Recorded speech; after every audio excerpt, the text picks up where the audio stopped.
নমস্কাৰ সুমি মিক্স ষ্টুডিঅ'লৈ আপোনালোকক স্বাগতম জনাইছো। আপোনালোকে যদি মোৰ ভিডিঅ'টো প্ৰথম চাইছে তেতিয়াহ'লে লাইক শেয়াৰ আৰু সাবস্ক্ৰাইব কৰিব নাপাহৰিব আৰু কাষত থকা বেল আইকনটো বজাই দিব।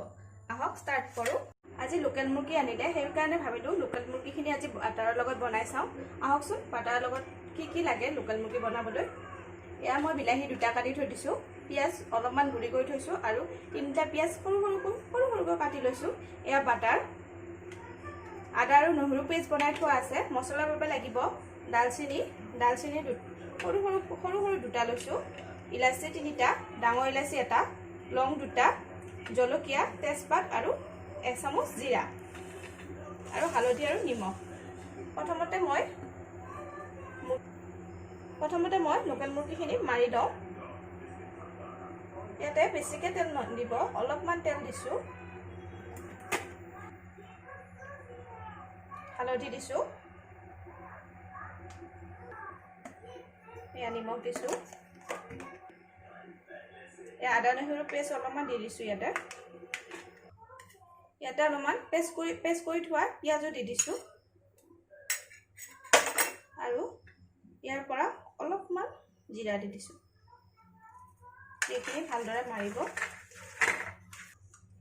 এইখিনি মাৰি 15 মিনিটৰ কাৰণে থৈ দিব। এতিয়া মই গেছটো অন কৰি দিছো। এতিয়া মই ইয়াতে অকণমান বাটাৰ দি দিছো। এইখিনি অকণমান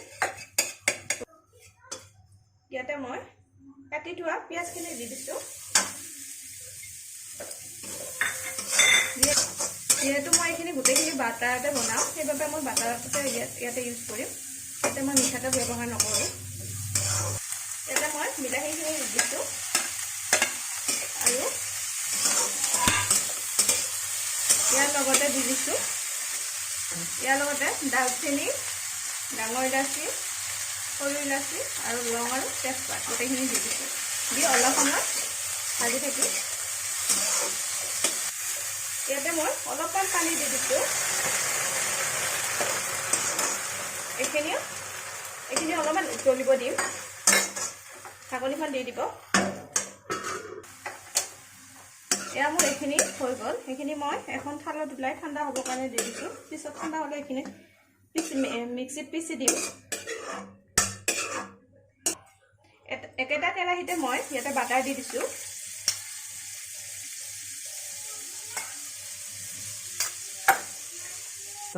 ইয়াতে মই বাটাৰখিনি দি দিছোঁ। বাটাৰ গোটেইখিনি দি দিব।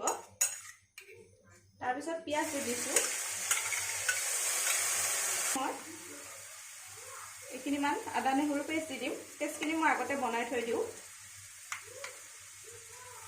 আপোনালোকেও পাৰে কেতিয়াবা বহুত। এয়া মই এইখিনি দি দিছোঁ। আপোনালোকেও পাৰে কেতিয়াবা আপোনালোকেও বহুত বেছি টাইম নোহোৱা হৈ যায়। সেইকাৰণে হেৰি কৰিব, আগতীয়াকৈ নহৰু আৰু আদাখিনি পিচি এনেকুৱা টেমা এটাত ভৰাই থৈ দিব।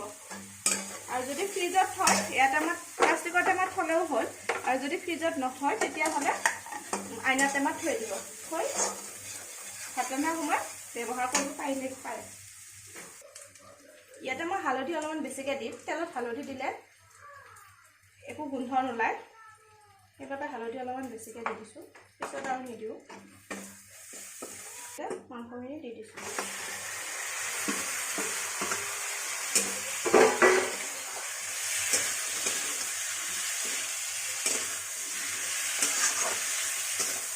এইখিনি মই এনেকৈ লাই দিছোঁ, দি ঢাকনি দি সিজিবৰ কাৰণে থৈ দিছোঁ।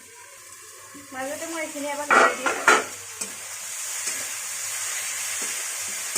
এনেদৰে ঢাকনি দি আকৌ সিজিব দি দিম। এয়া মোৰ এইখিনি সিজিয়ে গৈছে প্ৰায়। এতিয়া মই ইয়াতে এইখিনি যে আধা জিৰা আছিল, জিৰাখিনি দি দিছোঁ আৰু জলকীয়া 3টা দি দিছোঁ।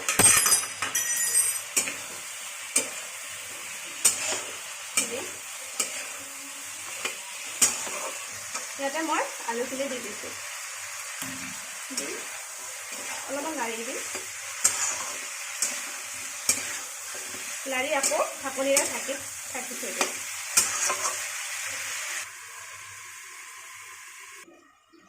এতিয়া মই এটা মিক্সি জাৰ লৈছোঁ জাৰত এইখিনি দি এটা পেষ্ট বনাই লওঁ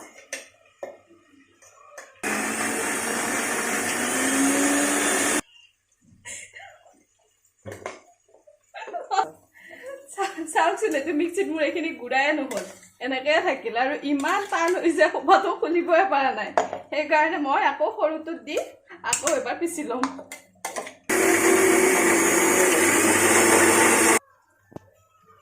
এয়া মোৰ মাংসখিনি বনাই থোৱা পেষ্টখিনি দিব পৰা হৈ গৈছে আলু সিজি গৈছে ইয়াতে মই বনাই থোৱা পেষ্টখিনি দি দিছোঁ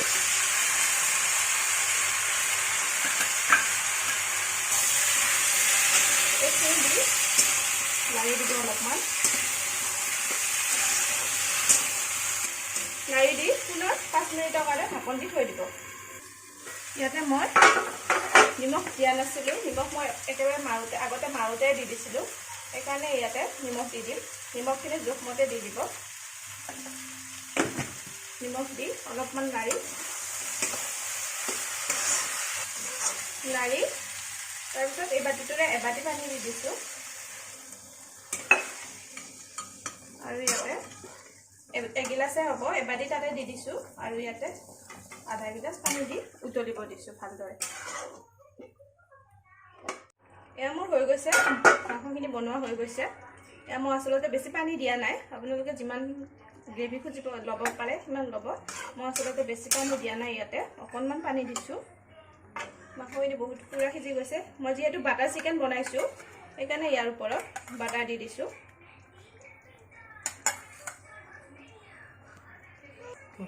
বাটাৰ দি গেছটো অফ কৰি থৈ দিলে এয়া মোৰ বাটাৰ চিকেন ৰেডি হৈ গৈছে এয়া মোৰ বাটাৰ চিকেন বনোৱা হৈ গ'ল আপোনালোকে এনেদৰে বনাই খাই চাবচোন বাটাৰ চিকেন আৰু কেনেকুৱা লাগিছে মোক জনাব এয়া মই গোটেই কম মছলা ব্যৱহাৰ কৰিছোঁ ইয়াতে অকল বাটাৰে ব্যৱহাৰ কৰিছোঁ বেছিকৈ এনেদৰে বনাই খাই চাব